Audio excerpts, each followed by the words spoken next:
Aleluya. Bendito seas, Padre, Señor del cielo y de la tierra, porque has revelado los misterios del reino a los pequeños. Aleluya. Aleluya. Aleluya. El Señor esté con ustedes. Y con su espíritu. Lectura del Santo Evangelio según San Lucas. Gloria a ti, Señor.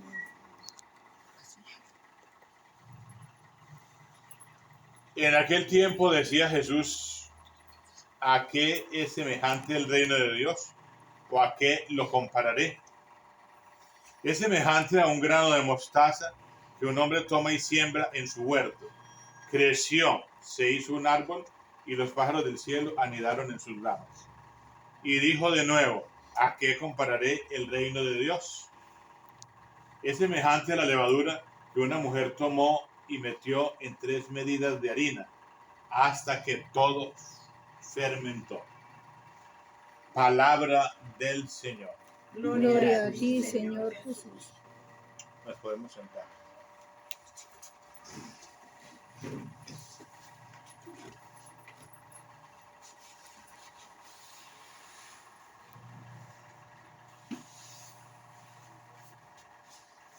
Ahorita estábamos hablando como jocosamente mientras compartíamos el desayuno, ¿no?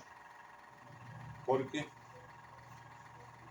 uno de los que están aquí estaba hirviendo la leche y la leche no hervía, ¿no? Cuando me pone a cuidarla no hierve, ¿no? Y entonces decíamos eso, ¿no? De que la leche, la mujer y la iglesia son un misterio, ¿no? Un misterio. Entonces, cuando uno se aleja por allá, la leche se riega, ¿no? Y la mujer es un misterio grande, pues ahí el misterio más grande de la mujer es la Santísima Virgen María, ¿no? Es un misterio grande y tan grande que en ella pues se viven esos misterios del Rosario, por ejemplo, o ese misterio de la Encarnación, o esos misterios de los 5 dogmas de la Santísima Virgen María, que estamos esperando el quinto, que es el de la corredención. Vea, por aquí están bien bonitas estas imágenes de la corredención, de María Corredentora, medianera y abogada nuestra. Pero también la iglesia, yo suelo decir eso, ¿no? Cuando una persona es como muy misteriosa, digo, este sí es más misterioso que la Santa Madre Iglesia. ¿Por qué? Porque es que la Santa Madre Iglesia tiene muchos misterios. Y los misterios no solamente son los del Rosario, sino todos los misterios de los dogmas, el misterio de la Santísima Trinidad, el misterio de la Santa Eucaristía, los misterios de los novísimos, muerte, juicio, infierno, gloria, todas esas cosas, ¿no? Y le ha tocado a la iglesia administrarlos. Por eso nosotros vamos hasta las últimas consecuencias con la iglesia. Estamos con la iglesia, estamos defendiendo la iglesia, estamos permaneciendo en la iglesia, estamos en la sana doctrina de la iglesia. Y eso es lo que hemos estado parados en la radio, porque la iglesia pues tiende a cambios en este momento, y el Señor ya lo había prometido: las puertas del infierno no prevalecerán contra la iglesia. El maligno le tiene mucha envidia a la iglesia y le quiere hacer mucho mal a la iglesia, pero el Señor, en medio de su sabiduría, ha conservado a la iglesia, la está conservando y la conservará. Y estos días hablaba de ese tema. ¿Y cuál es el misterio de la iglesia en este tiempo? Este es el misterio. Pues el misterio son ustedes mismos. Que ustedes mismos empiezan a percibir, empiezan a entender ese llamado. Que ustedes mismos empiezan a oler, a olfatear ese llamado. Y el Señor les da como las coordenadas. El Señor les da la sabiduría. El Señor les da a ustedes el poder entender ese misterio desde la perspectiva del sexto sentido de la fe. Es decir, ese sexto sentido de la fe, ustedes empiezan a entenderlo, empiezan a comprenderlo, y sienten el llamado, y sienten la palpitación, y sienten que están entendiendo, Y seguramente en algún momento también sentirán confusión, y en algún momento sentirán dudas, y en algún momento sentirán incertidumbre, y en algún momento sentirán altibajos, pero eso tiene que pasar, eso tiene que parar, el ser humano tiene que parar eso. Pero lo importante realmente es mantenerse. Hoy nos están hablando en esta carta de San Pablo a los efesios del matrimonio, por ejemplo, del matrimonio que hay entre un hombre y una mujer, pero también del matrimonio que hay entre el pueblo de Dios y Dios. Ustedes serán mi pueblo y yo seré su Dios. Y Dios hace esa metáfora de comparar a su pueblo con una novia, con una esposa, ¿no? Con una esposa fiel o con una esposa infiel. Y esa metáfora del matrimonio, pues no deja de ser el matrimonio un misterio. Y no deja de ser la iglesia un misterio. Y no deja de ser el pueblo de Dios un misterio. Un misterio. El pueblo de Dios es un misterio. Por eso hablamos en ese misterio del pueblo de Dios, que el pueblo es la voz de Dios. Es la voz de Dios. Y entonces, ¿quién es el pueblo? Los que buscan a Dios, el pueblo de Dios, el pueblo fiel de Dios. ¿Cuál es el nuevo Israel? El pueblo de Dios. ¿Cuál es el pueblo de Dios? La iglesia misma. Sean sumisos unos a otros en el temor de Cristo. La mujer de sus maridos como el Señor. Porque el marido es cabeza de la mujer, como Cristo es cabeza de la iglesia. El matrimonio, la pareja, no deja de ser la iglesia en miniatura. No deja de ser la iglesia doméstica. Ahí en la pareja, ahí en el matrimonio, ahí en familia, ahí en el hogar, es de donde salen los obispos, los sacerdotes, los seminaristas, las religiosas, los religiosos, los buenos cristianos o los malos cristianos, o los buenos sacerdotes o los malos sacerdotes, o los buenos obispos o los malos obispos, o los buenos papas o los malos papas, o los santos o los pecadores, o los que se salvan o los que se condenan. Por eso la vida hay que ordenarla, por eso la vida hay que disciplinarla, por eso la vida hay que orientarla siempre hacia Dios. Hay veces que nosotros mismos nos anudamos unas cargas pesadísimas, unas cruces pesadísimas, más de las que tenemos. El Señor nos da la cruz del matrimonio, por ejemplo, o nos da la cruz de la vocación o del sacerdocio, y nosotros complicamos esa cruz del matrimonio, o esa cruz del sacerdocio, o esa cruz de la vida cristiana, la hacemos más dura, la hacemos más fuerte, la hacemos más pesada cuando nosotros mismos nos rebelamos en contra de Dios. Eso es culpa de nosotros. Pero si nosotros somos dóciles, entonces va a ser más llevadero. Y bueno, eso hay que decirlo en esos términos paisas también, porque yo soy paisa, ¿no? Y mientras más bravo sea el toro, más buena es la corrida. Es decir, mientras más rebelde sea uno, pues más sufre. Más sufre. Póngase, por ejemplo, una mujer a dar brega con su marido. Bueno, empieza a sufrir. Póngase un hombre a dar brega con su esposa. Empieza a sufrir. Póngase un sacerdote a ser infiel o a ser adúltero o cualquier cosa, o a decir lo que no corresponde, o a predicar lo que no corresponde, se le viene el mundo encima. Pero si el mundo se viene encima por causa de Cristo, por causa de la defensa de Cristo, por causa de la defensa de Cristo, por causa de la defensa de la sana doctrina, o por causa de la defensa de los sacramentos, o por causa de la defensa del matrimonio, o por causa de la defensa de las verdades eternas, o por causa de la defensa del dogma, o de María, o de Jesús, o del Evangelio, o de la verdad, o de la vida eterna, o del cielo, o también del infierno, porque también hay que defender ese dogma que es cierto, que los que se manejan mal y no se convierten se condenan, y entonces la gente puede decir, no, es que eso no es cierto, eso no existe. Existe. Y existe purgatorio, y existe cielo. Y entonces esas verdades hay que defenderlas. Y cuando el mayor pecado de la mayor trampa de este tiempo es que el diablo le está haciendo creer a la gente que él no existe. Le está haciendo creer que él no existe. Y tiene a todo el mundo manipulado. Tiene a todo el mundo obnubilado. Tiene a todo el mundo en vilo. Imagínense, por ejemplo, que en Guaviare, aquí en esta misión en la que estamos, se dispararon, la tasa de suicidios está disparada. Los jóvenes están suicidando, las familias están suicidando, los viejos se están suicidando. Cualquiera coge, se da un tiro, o se cuelga por ahí de una viga, o se toma cualquier veneno.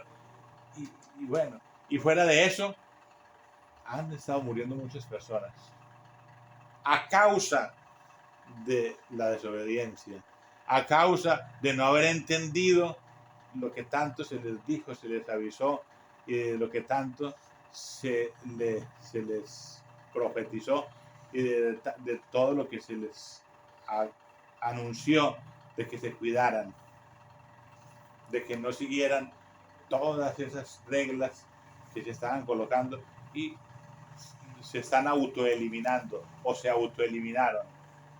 Por eso hay que seguir orando, porque ahorita vienen cosas más pesadas, más manipuladoras. Entonces, por eso el Señor está llevándonos a cada uno de nosotros, principalmente a los matrimonios, a las familias, a las parejas, a que se mantengan firmes en la fidelidad a Dios, a que se mantengan firmes en la fe, a que sean fieles a la iglesia, a que sean permanentes y perseverantes en la oración. Un matrimonio, por ejemplo, que no ora, se desbarata. Un matrimonio que no reza el rosario, se le viene el mundo encima. Empiezan las crisis económicas, las crisis sentimentales, las crisis existenciales, y empieza el maligno, se les mete y los divide y los hace separar para que se vayan al adulterio, para que se vayan a la infidelidad. Pero si oran, van a resistir, como dice Santiago, el apóstol. Resistid al diablo y huirá de ustedes. Y si no, ahí lo tienen como un sirirí, dándoles los coronazos a cada uno de ustedes. Maridos, amen a sus mujeres como Cristo amó a su iglesia. Él se entregó a sí mismo por ella para consagrarla, purificándola con el baño del agua y la palabra, y para presentársela gloriosa, sin mancha ni arruga ni nada semejante, sino santa e inmaculada. Así deben también los maridos amar a sus mujeres como cuerpos suyos que son. En este momento, todos los que estamos ofreciendo sacrificios, y el sacrificio más grande que podemos ofrecer, el sacrificio más grande que podemos ofrecer en este momento, se llama la persecución. La persecución. Cuando usted la persigan, siéntese bienaventurada. Cuando usted la persigan, siéntese bienaventurada. Cuando usted lo persigan, siéntese bienaventurada. Es la octava bienaventuranza de Mateo. Las 8 bienaventuranzas de Mateo. Dichosos cuando los persigan por causa de mi nombre. Alégrense y regocíjense porque sus nombres están inscritos en el reino de los cielos. Cuando se sientan perseguidos, entonces ahí el Señor está purificando esa iglesia. ¿Y cómo la está purificando? Purificándola para que no tenga ni mancha, ni arruga, ni nada semejante. Y entonces ustedes están ofreciendo por la iglesia. Y cuando le están persiguiendo por causa de Cristo, entonces se están ofreciendo por sus esposas, por sus hijos, por sus familiares. Y vuelvo a repetir lo que estos días he repetido tanto: desempolven ustedes todos esos manuales, desempolven todos esos breviarios, desempolven todos esos oracionales, desempolven todos esos devocionarios, esas devociones, y empiecen a rebuscar nuevamente las promesas del Via Crucis, las promesas de la divina misericordia, las promesas de del rosario de la preciosa sangre de nuestro Señor Jesucristo, las promesas del Getsemaní, las promesas del que adora la preciosa faz de nuestro Señor Jesucristo, las promesas de Santa Brígida, que son 21, el que haga un año de Santa Brígida. Las promesas de las oraciones de angustia del Getsemaní. Las promesas de las oraciones místicas del Getsemaní. Las promesas de todos y cada una de las devociones que han habido. Y si ustedes comprenden el significado, por ejemplo, esas 15 promesas del rosario que el Señor hizo a Santo Domingo de Guzmán, entonces ustedes saben que la familia no se les va a perder, pero si ustedes viven y hacen ese Via Crucis con entusiasmo y con fe, o hacen ese rosario con entusiasmo y con fe, el Señor les va a regalar esas promesas que hizo a los santos, que hizo a los que las hacían. Y entonces van a tener alivio, van a tener salud, van a tener providencia divina en sus casas, van a tener conversiones en sus casas. Yo personalmente, como brego a hacer algunas de esas devociones, lo veo en ustedes. Las promesas las veo en ustedes. Cuando los veo a ustedes, me alegro. Cuando los veo a ustedes, veo en ustedes reflejadas esas promesas.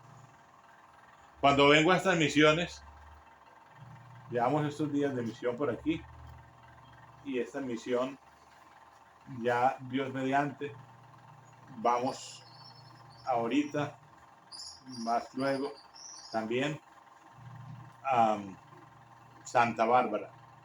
Pero ya el jueves en Medina, Cundinamarca, el viernes en Chipaque, el sábado en Bogotá, el domingo nuevamente en Guarne y en Barbosa, Antioquia. Imagínense una misión de esas. Entonces, yo veo ahí la respuesta de todas estas promesas que el Señor ha hecho. Y la veo en cada grupo con el que me encuentro, en cada grupo que me espera, en cada grupo que me escucha, en cada grupo que espera la palabra de Dios, que se alimenta de la palabra de Dios, que come la palabra de Dios, que bebe la palabra de Dios, que calma la sed con la palabra de Dios, que calma el hambre con la palabra de Dios. Y entonces veo también la promesa que el Señor ha hecho con estas parábolas, con el grano de mostaza. Veo que el grano de mostaza empieza a crecer, que ese arbolito empieza a crecer, que empieza a ser frondoso, que empieza a fructificar. Entonces, bueno, yo no me desanimo porque, es decir, con uno solo hay alegría en el cielo, con un solo pecador que se arrepiente, hay fiesta entre los ángeles del cielo, con uno solo. Ahorita estábamos mirando aquí en el solar de este lugar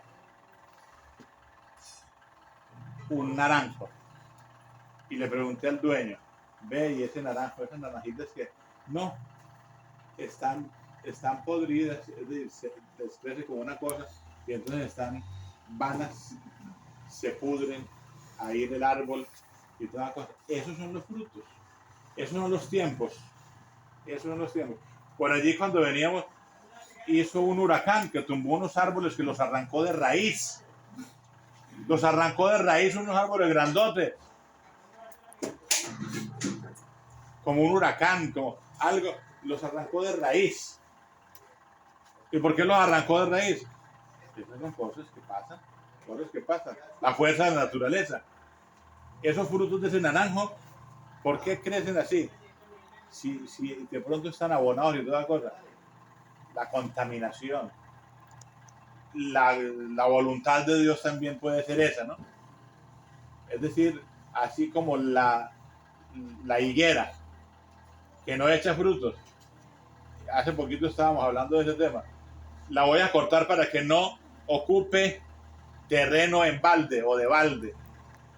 Y entonces por eso nosotros tenemos que interceder y decir, no, todavía no, Señor, yo la voy a abonar, denle la oportunidad, porque esa higuera es mi esposa, porque esa higuera es mi hijo, porque esa higuera es mi esposo, porque esa higuera es mi abuelo, porque esa higuera es mi papá o mi mamá, porque esa higuera es mi hermano, el vicioso, el borracho, porque esa higuera es mi vecino, Porque esa higuera es el sacerdote. Porque esa higuera es mi enemigo.